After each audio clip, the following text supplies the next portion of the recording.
Yeah.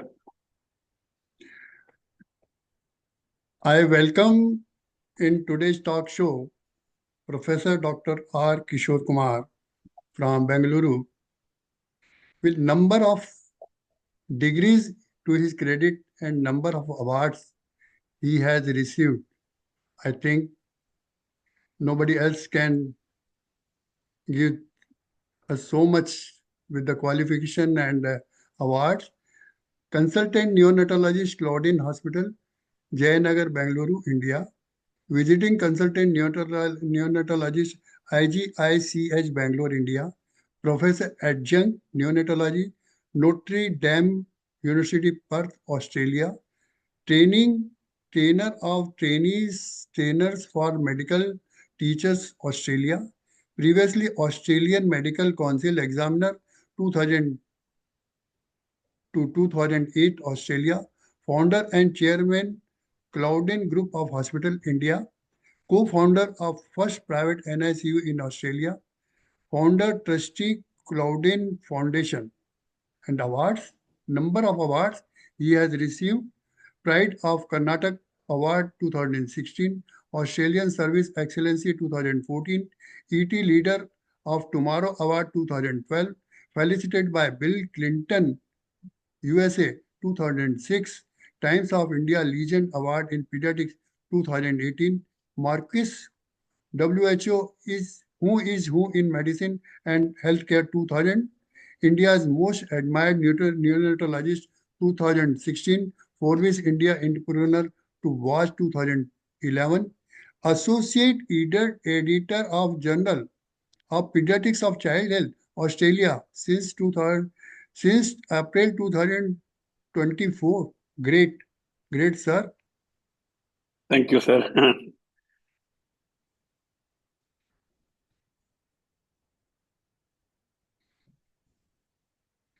Dr. R. Kishore, a beacon of compassion and innovation in healthcare, with an undying commitment to saving lives. He has dedicated his career to transforming outcome for patients and families alike. From pioneering neonatal care to creating holistic health care system, his work goes beyond the confines of traditional medicine, offering not just treatment but renewed chances at life. Though his visionary leadership, countless lives has been saved and families spared unbearable pain of farewell. Dr. Kumar's mission is not merely about addressing illness, but about restoring hope, ensuring that goodbye is not the end of the story, but the beginning of healing and resilience. Here you can see a photograph, born a fighter and a love. The child he has shown in his hand is now below. He is a teenager. Congratulations, sir, to RACP medal and prize recipient. We are really lucky to have you on this screen. And Professor Dr. R. Kishore Kumar has been awarded Royal Australian College of Physicians International Medal for 2024 to 25, which he will be receiving in person on November 1st, 2025 in Brisbane, Australia. Congratulations, sir. I welcome Thank you, Professor sir. Dr. Kishore Kumar to enlighten viewers with your visionary talk on whether newborn screening is important for the India to reduce IMR and NMR to a single digits. We will be listening for first time this topic. I am really grateful to you, sir. I Thank you, sir. welcome Thank you you for to the. start your talk and enlighten all the viewers of IIP and at large pediatricians of India and the public so that we can reduce the IMR in India. Thank you so much. Be with us. Thank you, sir. Thank you for the kind introduction, sir. And if I can share my Yes, sir, please slides. go ahead.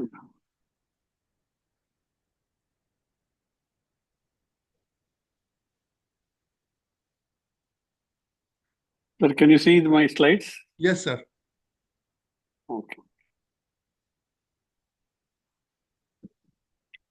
So the question of whether India needs newborn screening to reduce the infant mortality rate and neonatal mortality rate to single digits, because that's been the aim of the government of India to become a developed country. So I'm going to take you through the journey of few years to show whether it is important or not.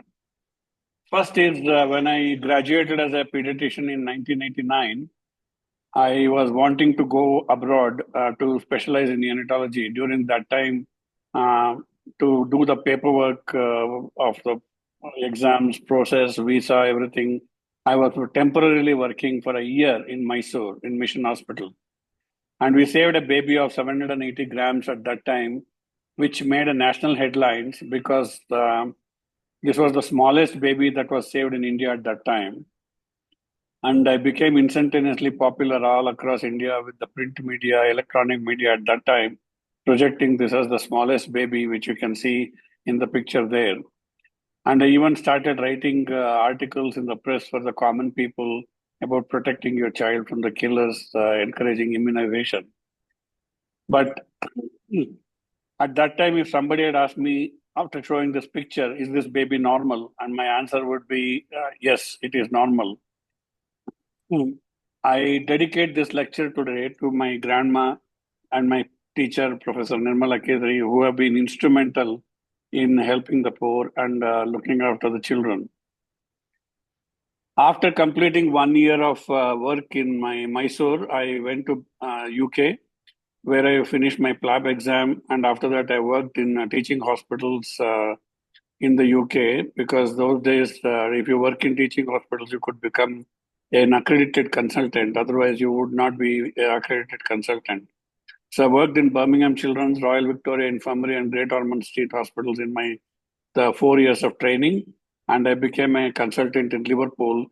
And my role was to establish hub and spoke model of neonatal care, because neonatal care there was also evolving at that stage.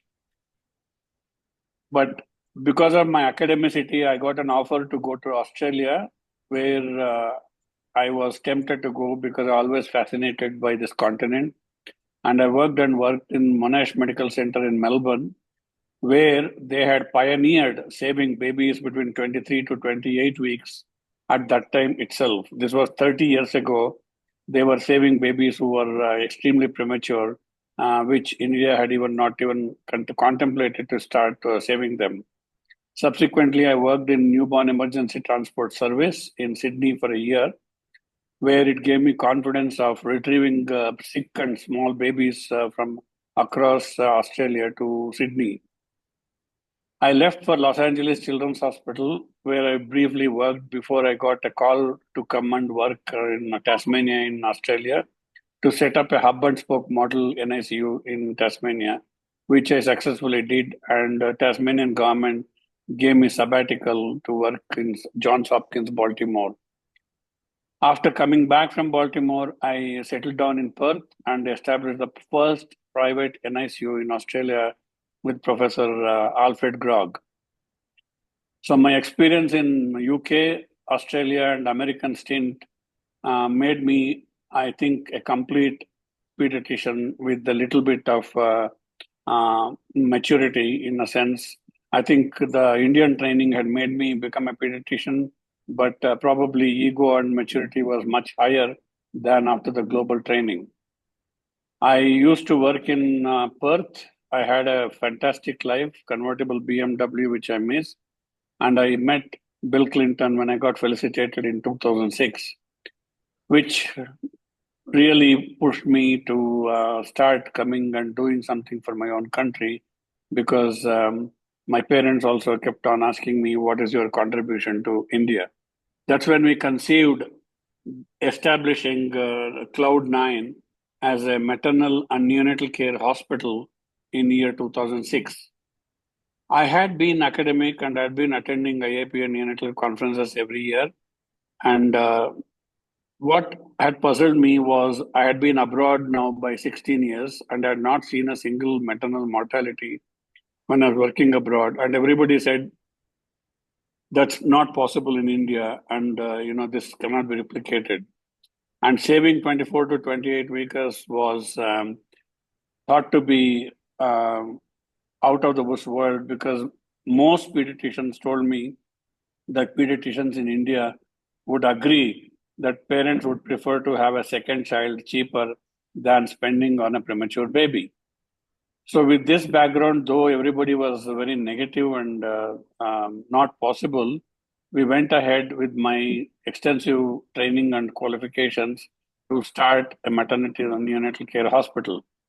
The only difference is, if somebody had asked me the same question now, after years of working globally, is this baby normal? My question would have been, are you asking me to declare this baby as normal clinically, biochemically, or enzymatically, or metabolically, or cardiologically? So my analysis of the same particular baby after my global training had changed my perception, and I would not have described any baby at birth as normal without doing the appropriate testing. So when we started Cloudnine in 2006, 18 years back, the infant mortality rate was 5.94 in USA, but it was much, much higher in India. And IMR in India was 46.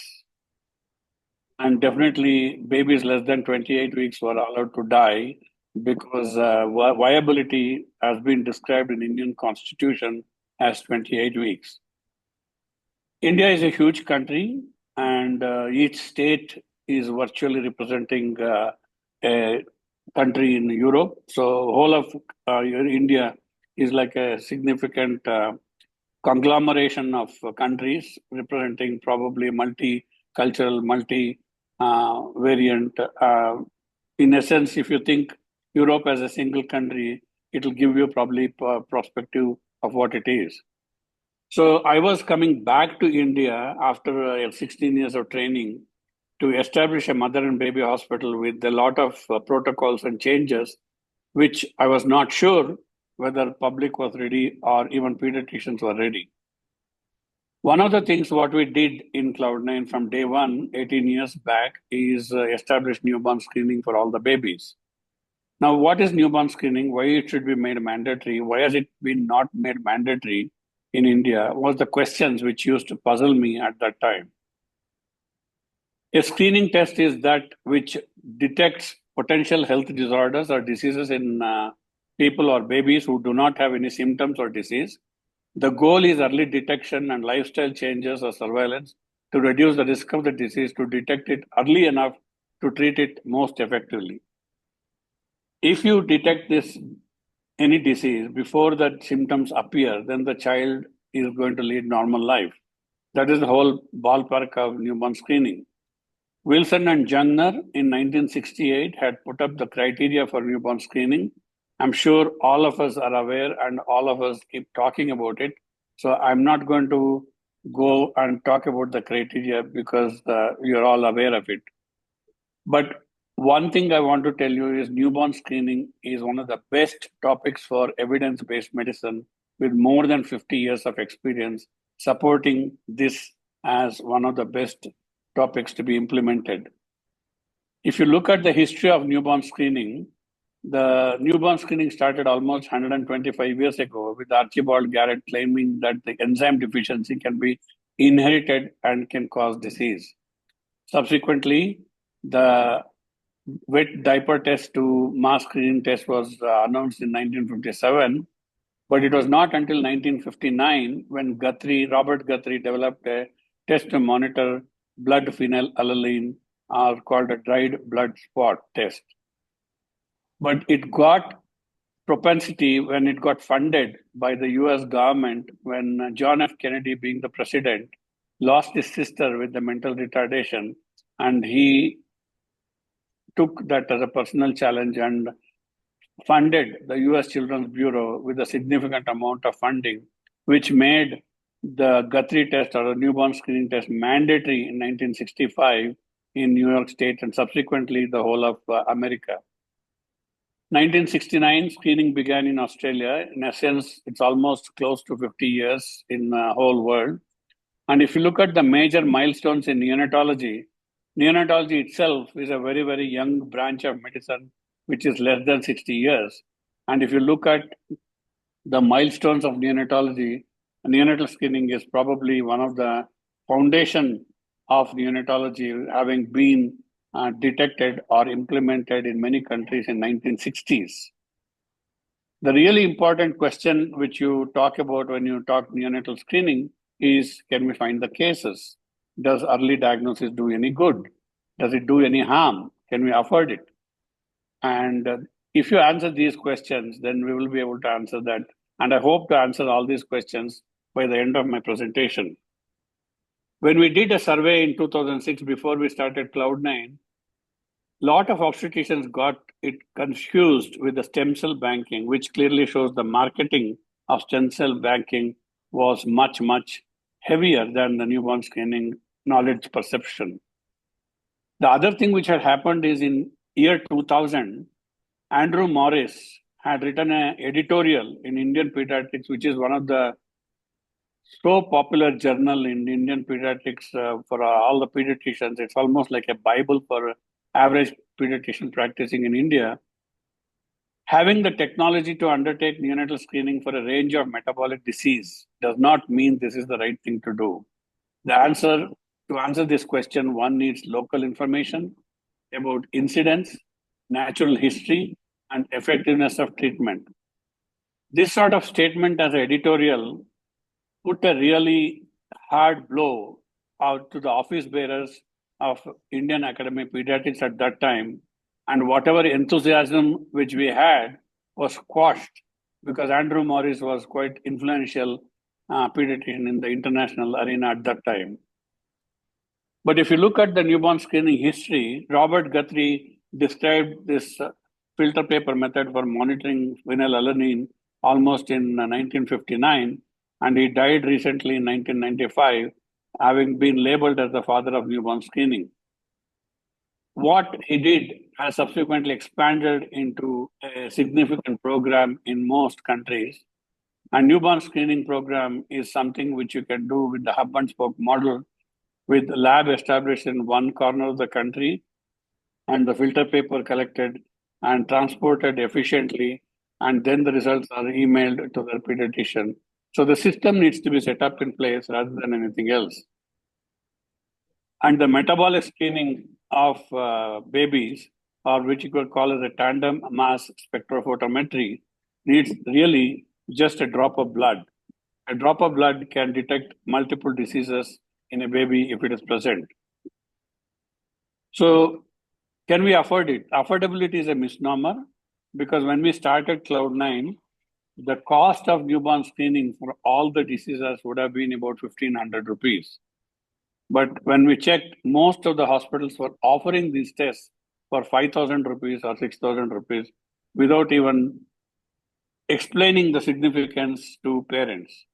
So what we did is we started producing leaflets and video at that time and educated the parents in antenatal classes. And we started offering the test at the cost, which is 1,500 rupees for all the babies.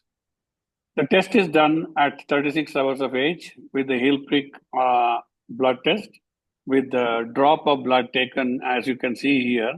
It's most important that the drop of blood, what we get, is clearly filtered and soaked into filter paper, not drops like that, because a false collection of blood sample, which are shown here, insufficient blood or not soaked properly, can give a false positive result. And it's ideal to test at 36 hours of age because all babies are going through sort of hunger. In other words, stress of metabolic problem. So metabolic enzymes can be activated and it's picked up at that time. If you look at the screening, it's not like screening is not being done in India. All obstetricians do screening for pregnant mothers if indicated for Down syndrome screening. And clinically, all pediatricians test the baby for hip dysplasia, congenital cataract, and nowadays newborn hearing screening. The biochemical test is what we are talking about. That is a blood test. And in the biochemical test, there are two major groups of diseases. One is what we call as a monoanalyte, which includes hypothyroidism, G6PD, adrenal hyperplasia, galactosemia, cystic fibrosis, and biotinidase deficiency and bilirubin at the time of discharge. These are the single monoanalyte which needs to be mentioned, and metabolic disorders can be mentioned as a single entity called tandem mass spectrophotometry.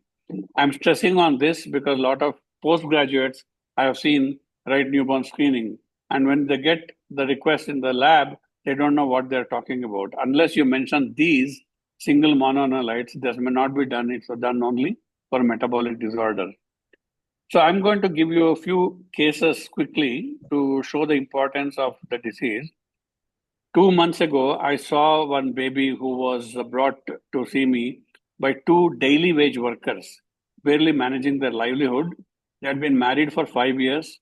They were non-consanguineous parents, no family history of any significance. They had three newborn babies born after healthy pregnancy, cried at birth. All three babies, two male and one female, died between the ages of 3 to 8 months with a gastroenteritis-like illness. The fourth pregnancy, they delivered a baby girl. Birth weight was 3.3. They came to see me at 2 weeks of age.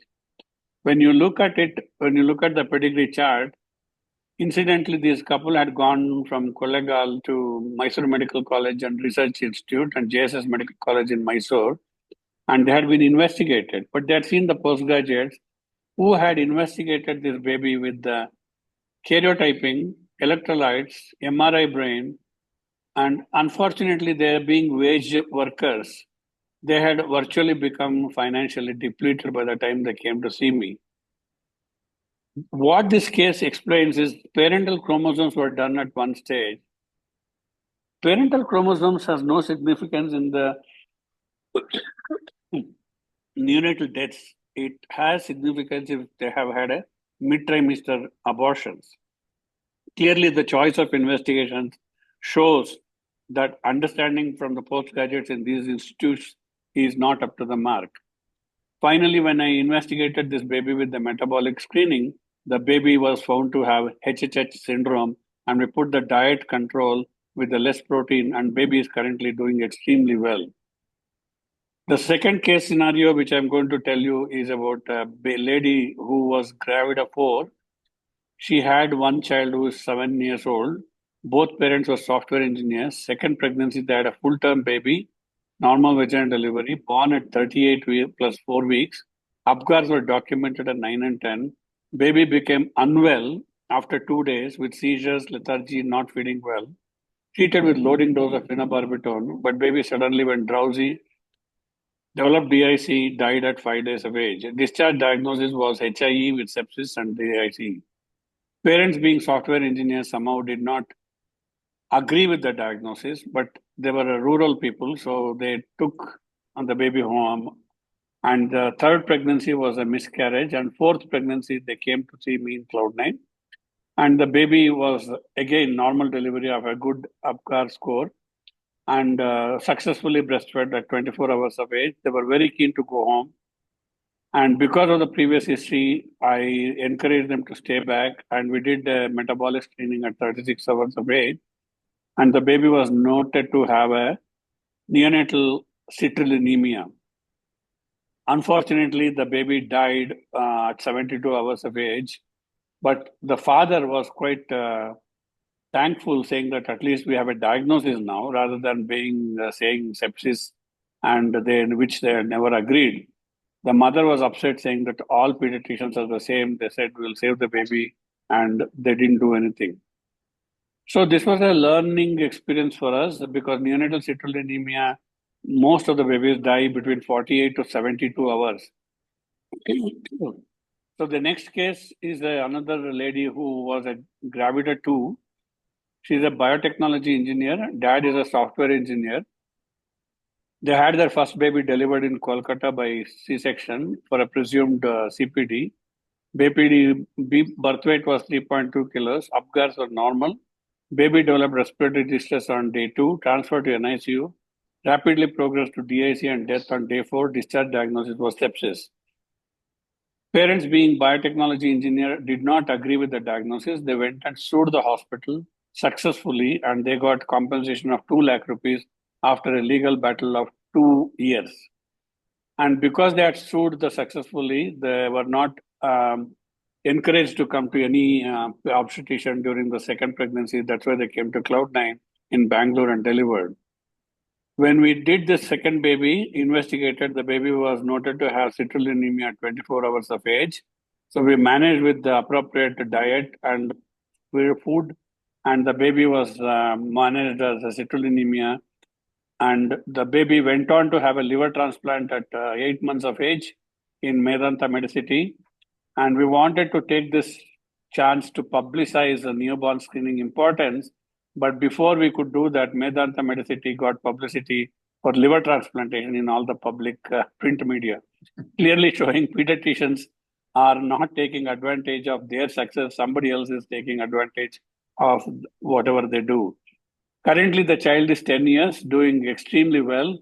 Recently, she contested in a competition in UAE and she won the first prize for Ram Mandir competition. Case 4 is another case, which is a baby who was born at 28 weeks of gestation, birth weight of 920 grams. And this baby was born in some other hospital. For lack of time, I'm going to summarize this case. This baby had 4 episodes of blood culture positive sepsis. And this hospital said this because this was a baby was premature, is having sepsis. 4 episodes, culture positive, CRP rise, and various antibiotics were given. And at the end of 6 weeks, the parents got fed up, got a discharge against medical advice, came to Cloudnine. So the baby looked unwell. So we did the newborn screening, which had not been done. And look what we found. The baby had a galactosemia and a malnutrition. So at the age of 6 weeks, the baby's birth weight was much higher than the current weight. So this gave the parents a closure and said, oh, we didn't realize, we thought we were feeling bad, sepsis, and we kept on getting educated saying it is due to prematurity. Now, this is the last case. After that, we are going to summarize what we learned.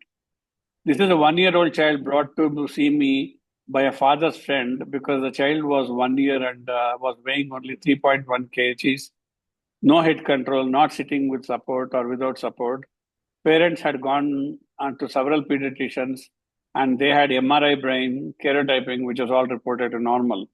When we did a newborn screening, the baby's TSH was unbelievably high, 2,850 units. So we started thyroxine. Now the baby is relatively better, but the damage has been done because the baby is now 1 year old. What it suggests that if we had identified this baby as hypothyroid at birth, this baby would have been normal. So now we come to roundabout circles. Dr. Anupama Sachdeva, who was president of Indian Academy of Pediatrics, wrote an editorial in 2017, Indian Pediatrics, saying that nearly 74,000 babies are born every day in India, of which 74 babies are born every day with inborn errors of metabolism. This equates to more than 27,000 babies annually who need specialized medical attention. In other words, he wrote, the eyes don't see what the mind doesn't know. And that's a famous dialogue which we had read in Bailey and Lau's textbook of surgery when we were students. So what it means is if we are going to lose 74 babies every day, we are not going to get infant mortality and neonatal mortality to single digits at all. I'm just going to give some statistics of Cloudnine in the last 18 years quickly. In the last 18 years, we have identified 373 cases of hypothyroidism, which gives an incidence of 1 in 800. And we have published our data. And if we had not done the screening, we would have added 373 babies who would have become mentally retarded. We have found 4,674 cases of G6PD deficiency, which can cause hyperbilirubinemia and various other problems, which we have prevented with appropriate education. We have found 51 cases of congenital adrenal hyperplasia who would have otherwise gone on becoming something else if we had not done the screening. CCHD screening, I'm sure all of us do nowadays because It identifies babies with the congenital critical cyanotic heart disease by just checking saturations. And earlier the diagnosis, the mortality morbidity is better. Hearing screening is something which we have been doing from day one, and we know that deaf and dumb are the words which were there in Oxford Textbook Dictionary. Now, dumb has been removed because if you identify a baby with the deafness at birth and treat them, they never become dumb. The other screening which we do as clearly shows that in Cloudnine, we have delivered more than 310,000 babies over the last 18 years. We would have given 373 babies with the hypothyroidism to the community. We would have killed more than 582 babies with the metabolic disorders, and we would have not achieved what we have achieved today. We are the only Asian chain of hospitals who are part of Vermont Oxford network. So our data is actually validated in the Vermont Oxford network.